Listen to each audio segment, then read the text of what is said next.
Pada kali ini admin akan membahas sejarah Krakatau, Jawa dan Sunda. Siapakah yang lebih tua? Mari simak pembahasannya sampai selesai supaya kalian bisa bijak dalam menyikapi pembahasan kali ini. Jawa dan Sunda adalah dua suku bangsa bersaudara mendiami pulau yang sama. Kedua suku ini banyak kesamaan dengan jumlah perbedaannya. Kedua suku ini berdekatan, namun terasa jauh, sangat dekat, namun beda rasa, beda selera, beda bahasa. Sekali waktu memanas digesek sedikit saja maka menyala antar keduanya. Tapi hanya menyala dan tidak saling membakar antara Jawa dan Sunda. Jawa dan Sunda terpatri dalam sejarah merepresentasikan dua kerajaan besar zaman dahulu, yaitu Majapahit dan Pakuan. Ikon Majapahit dan Pajajaran adalah tata kelola pemerintahan sistem politik yang bergerak dan berubah menyertai zaman.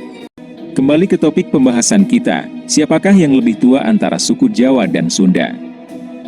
Sebelum ada penjelasan Jawa dan Sunda, silahkan tekan tombol subscribe dan loncengnya terlebih dahulu.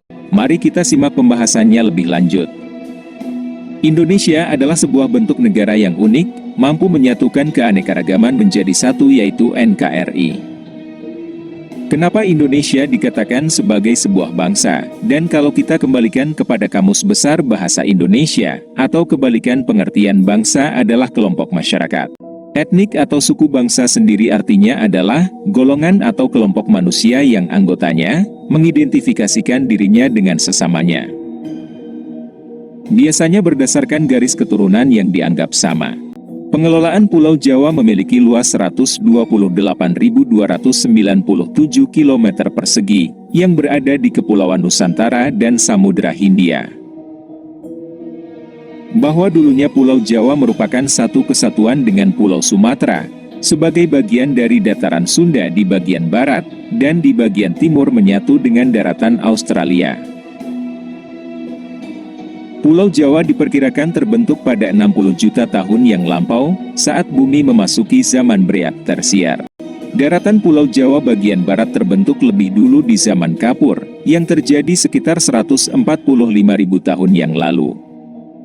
Dan di bagian timur dari pecahan benua Australia, dua bagian yang menabrak kemudian bergabung menjadi satu pulau. Pulau Jawa tidak lepas dari aktivitas vulkanik hingga menimbulkan kontur pulau dengan banyak gunung berapi yang membentang dari timur ke barat.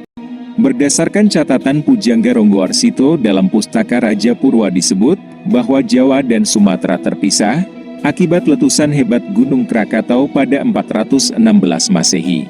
Hal ini senada dengan peneliti Los Alamos National Laboratory, yang menyebut letusan Gunung Krakatau mengakibatkan terpisahnya kedua Pulau Jawa dan Sumatera. Sama halnya dengan pemisahan Pulau Jawa dan Sumatera, terpisahnya Pulau Jawa dan Bali juga diakibatkan letusan gunung berapi. Menurut Raffles ia menyatakan bahwa dulunya Pulau Jawa dan Bali masih satu daratan, namun terpisah karena letusan gunung berapi dan gempa besar. Akibat letusan dan gempa besar hingga membuat kedua daratan khusus pada abad ke-13. Namun teori menyatakan bahwa pemisahan antara Pulau Sumatera dan Jawa, serta Bali terpisah akibat letusan gunung berapi. Pusat Vulkanologi dan Mitigasi Bencana Geologi Kementerian ESDM mengungkapkan, sejarah erupsi Gunung Krakatau jauh lebih tua bahkan ratusan ribu tahun bukan abad. Bahkan diperkirakan sebelum ada manusia. Dan secara teori letusan Gunung Krakatau tidak pernah menjadi penyebab terpisahnya Pulau Jawa dan Sumatera. Sementara penjelasan ilmiah berlangsung dan masih mencari titik kejelasan asal-muasal tanah Jawa, para ilmuwan masih saling sanggah saling adu bukti. Di sisi lain terdapat pula penjelasan versi supranatural serta versi tutur yang menjelaskan asal-usul Pulau Jawa. Kisah ini mengacu pada legenda Gunung Tidar Kabupaten Magelang, Jawa Tengah, yang dipercaya sebagai paku bumi Pulau Jawa. Lantas bagaimana Sunda dan Jawa yang dimaksud adalah masyarakat atau orang-orangnya?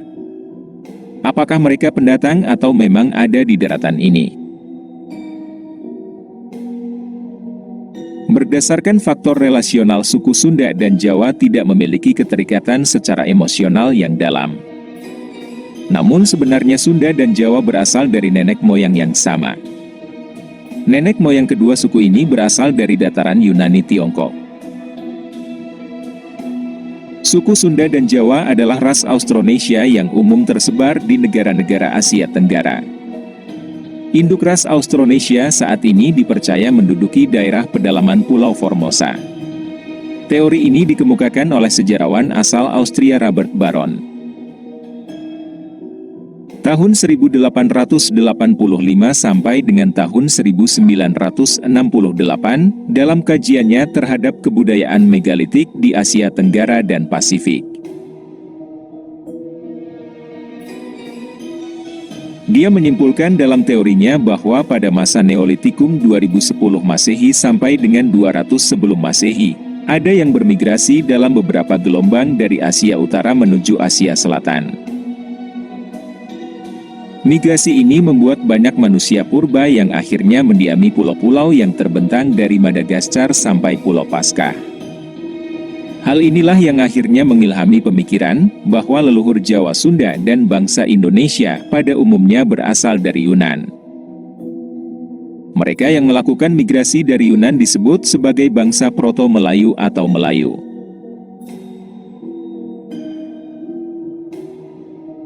Namun teori ini masih lemah dan kurang akurat. Disebabkan karena berdasar pada bukti-bukti kesamaan secara fisik serta temuan benda-benda bersejarah dan kebudayaan era megalitikum saja karena teori Yunan dianggap tidak begitu kuat. Para ahli kemudian melakukan penelitian. Dengan pendekatan kebahasaan atau lebih berdasarkan pendekatan kebahasaan keseluruhan, bahasa yang digunakan suku-suku di Indonesia, diketahui berasal dari rumpun Austronesia. Austronesia sendiri pada awalnya berasal dari Kepulauan Formosa yang sudah berkembang sejak 6.000 tahun yang lalu. Pendekatan kebahasaan ini menyatakan bahwa asal-usul suatu bangsa dapat ditelusuri melalui pola penyebaran bahasanya. Karena keseluruhan bahasa di Indonesia berasal dari Austronesia yang berkembang di Taiwan.